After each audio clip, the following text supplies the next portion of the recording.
Ghana, one of Africa's emerging economies. An essential part of the government's strategy to reduce poverty and generate growth focuses on agriculture. After all, agriculture is the backbone of Ghana's economy, accounting for about 40% of the country's gross domestic product, employing 70% of the labor force, and generating more than 55% of foreign exchange earnings. The country's goal is to reach an average of $1,000 per capita income in a few years. To transform agriculture, there is the need for substantial investment in order to modernize it and move beyond subsistence. The Millenium Challenge program seeks to do just that, and the approach adopted has great prospects because of its integrated nature, improving agricultural practices and services, improving transport infrastructure, and focusing on social services in rural areas. Development, from my perspective, from the MCA perspective, can only occur when you have a holistic approach. Yes, it's an agriculture-based program, but it's an agriculture-based program that comes with a rural development component.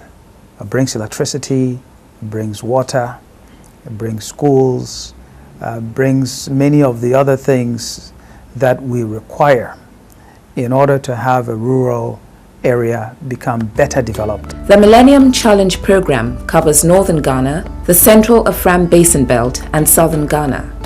In the north, as well as in parts of the central Afram Basin, poverty among the rural population is as high as 90%. We want that person who lives in the rural area to become more prosperous, to have a better quality of life. The Afram Basin is undoubtedly Ghana's breadbasket, made up of a large area of fertile land and situated right next to the Volta Lake. Agricultural transformation here involves increasing the competitiveness of high-value cash and food crops.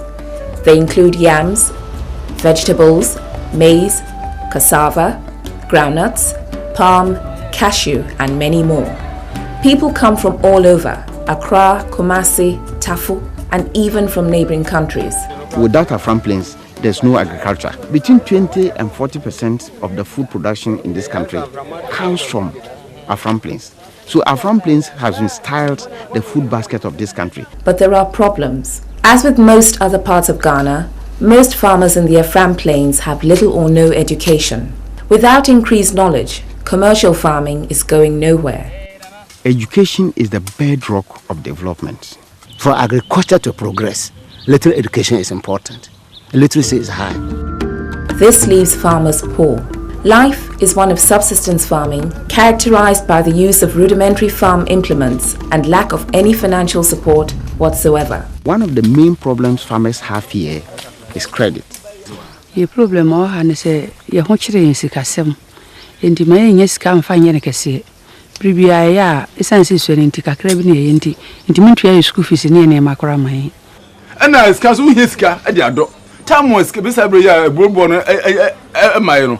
Kwari ntimi ndo. Without credit, extension services and technical support, crops are open to pest and disease attack. Pest and disease is prevalent in this area. Most of the farms are attacked by these stem borers and what have you. And then there is the issue of inadequate and unpredictable rainfall. We cannot make any headway if we are to rely on rain-fed agriculture. So irrigation is crucial. Say machine wa so ha, kemgusuta manso na ide eboa me. Na we able to na hwe. Nyam boa no so na so de mba ya ebewu. In the Fantiako district as well, irregular rainfall does not allow them to farm all year round. This is you won't dia. You bit my ye cry chain. Ajumana ye na insu nto pe ne chesa ajumanu enye ye. Enti sisi ye pese ye benya mansins a be twi insu nu amaye na ye efunu regularly. Ne ko basa ebitu ama kuafo no ama yenya ahoto. Just providing small, simple pumps to enable them to do significant amounts of vegetables begins to help them participate in the high value chain, the chain which has a market.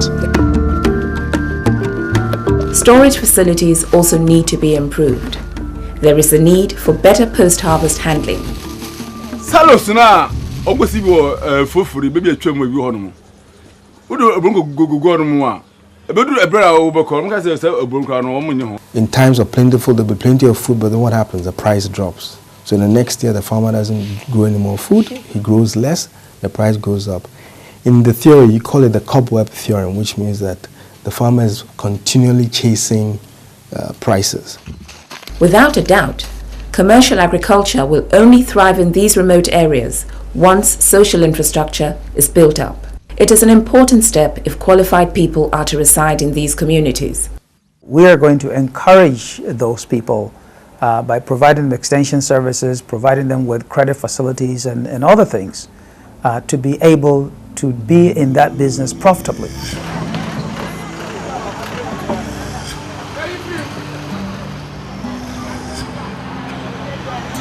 Transport infrastructure is also high on the agenda. Every crop coming from the Afram area or farm input going there has only one travel route, across the Volta River via ferry, and there is only one. This chokes movement of goods and services and slows things down to a mere crawl. It is very difficult to cut these crops to Accra, to Kumasi, to Sekondi, Takoradi. Tembiani abelo ko ha sebia obeduru anse kra ya sensu no twa no kono odi koduru lodu ni koduru nkrana unya kwan wa ye den wa koduru pato esi mapon a wuntimi ye den jo park ya damade ya chiu. You can't travel after 6 o'clock.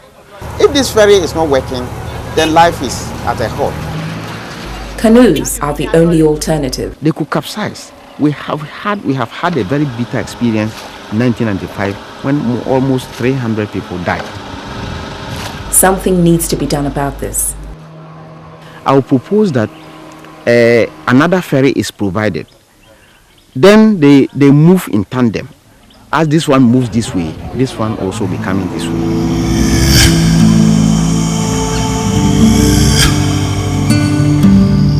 Road infrastructure is in very poor condition, making the area largely inaccessible. The road network is almost non-existent, limiting the transport of harvest from the farms to the market centers. You can't just plant something somewhere that is inaccessible. So there must be a road leading to where you're going to be doing the planting. In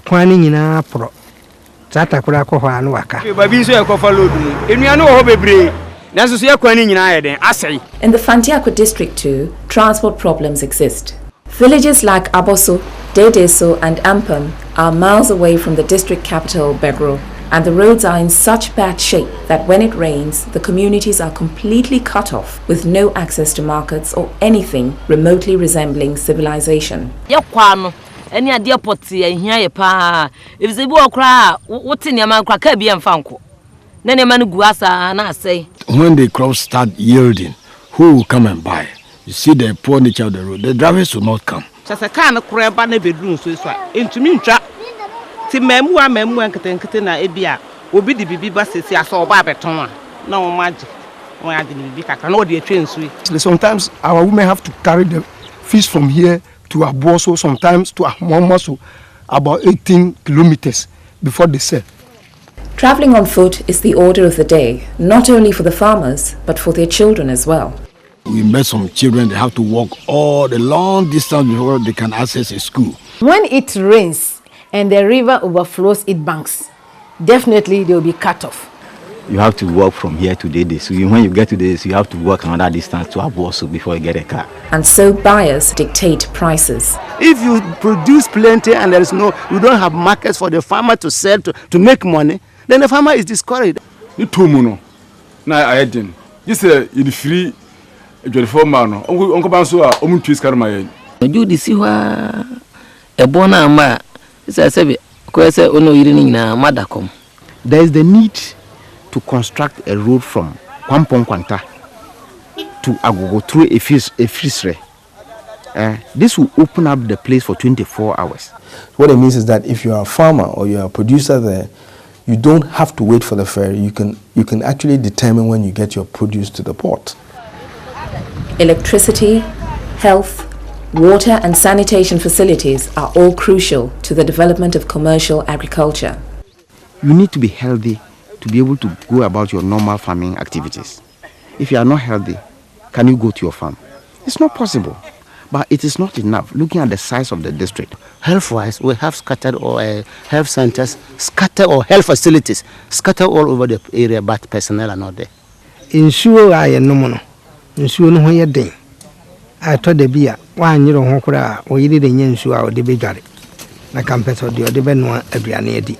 Sharing their experiences is also essential. In agriculture, communication is very essential. Unfortunately for us, it's only limited to the district capital, and that is not enough. The farmer should be able to tell another farmer if there's an outbreak of a disease on a farmland. Communication in the Fantiako district is virtually non-existent. Only within the Begro township is it possible to communicate via telephone. Some few meters outside the township, you cannot talk to anybody. We need to get a better communication system that will cover the whole district and in fact extend to our neighboring districts, because we have Afram Prince, Kwao South, East Tachim, Manya Krobo, Yelo Krobo, and Etiwa, all surrounding us. But we cannot communicate with most of them. Educational facilities are also in very poor shape. Look at our educational infrastructure. Everything is broken down. The district assembly is doing well to extend quality school buildings and structures to all over the district. We want to have decent healthcare facilities, good drinking water, electricity, a good road, all of those things that we are all looking for in Accra and Kumasi and Takoradi and elsewhere. With well-targeted financial support, it should be possible to breathe life into this area. The potential is there, the farmers are there, the labor is there. So I believe in the people of Fantiakwa. Already, the district has started putting steps in place to promote development. In 5 years, Afram Plains will be feeding the whole of Ghana. And that's what the Millennium Challenge program is all about. It's a beginning, and it's a beginning for demonstration effect. We want to show results, good positive results, that can then be replicated elsewhere. Over the next 5 years, critical investment resources should reach many of these needy parts. It's a great test of the willingness of a government that wants the people to become more prosperous, that they will rise up to the challenge, the private sector will get involved, government will facilitate, and this thing will work. I believe in it.